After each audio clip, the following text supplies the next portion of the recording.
Coba deh kalian bayangin sebuah desa. Di desa itu ada satu aturan. Anehnya, aturan ini tuh nggak tertulis. Bukan juga diumumin pakai pengeras suara. Tapi lebih kayak sebuah bisikan sunyi yang dipatuhi semua orang begitu matahari mulai tenggelam. Jadi, pas langit udah mulai oranye-oranye gitu, nah di situ suasananya langsung berubah total. Suara riuh anak-anak yang lagi asik main di halaman itu pelan-pelan lenyap. Terus diganti sama sunyi yang jujur aja agak bikin merinding. Dan ini nih pertanyaan utamanya. Kenapa coba?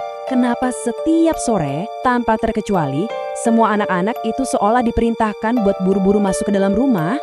Oke, kita bedah satu-satu ya. Kita coba ngertiin sebenarnya apa sih ritual senyap yang terjadi pas senja ini. Jadi gini, setiap sore itu polanya selalu sama. Udah kayak tarian yang diulang-ulang. Pertama, desanya jadi sepi banget.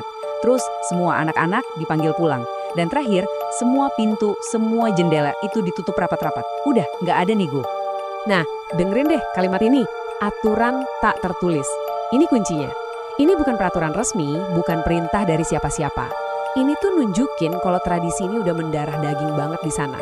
Sesuatu yang udah dilakuin aja, nggak perlu ditanya-tanya lagi.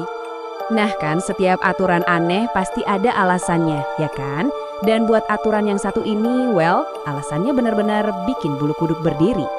Dan ini dia biang keladinya, Wewe Gombel. Yah, kalian pasti pernah denger kan?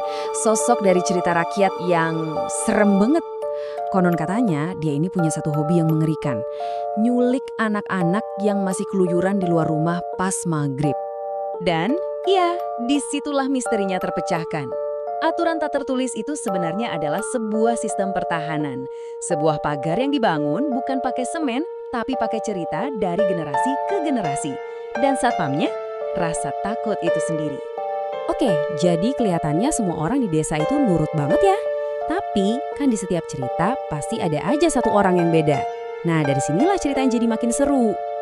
Yap, di tengah-tengah semua orang yang patuh itu ada satu anak, namanya Zaki. Dan dia kayaknya sih nggak kemakan sama cerita-cerita itu. Nah, slide ini benar-benar ngerangkum semuanya dengan jelas. Di satu sisi, kita punya satu desa penuh yang bergerak bareng karena rasa takut dan kepercayaan. Di sisi lain, cuma ada Zaki yang bergerak karena rasa ragu. Ini kan benturan klasik banget, tradisi lawan logika satu orang. Cerita ini emang gak ngasih kita jawaban akhir. Malah, kita ditinggalin sama satu pertanyaan gede. Kalau sebuah kepercayaan yang udah begitu kuat dipegang satu kampung, terus ditantang sama keraguan satu anak kecil,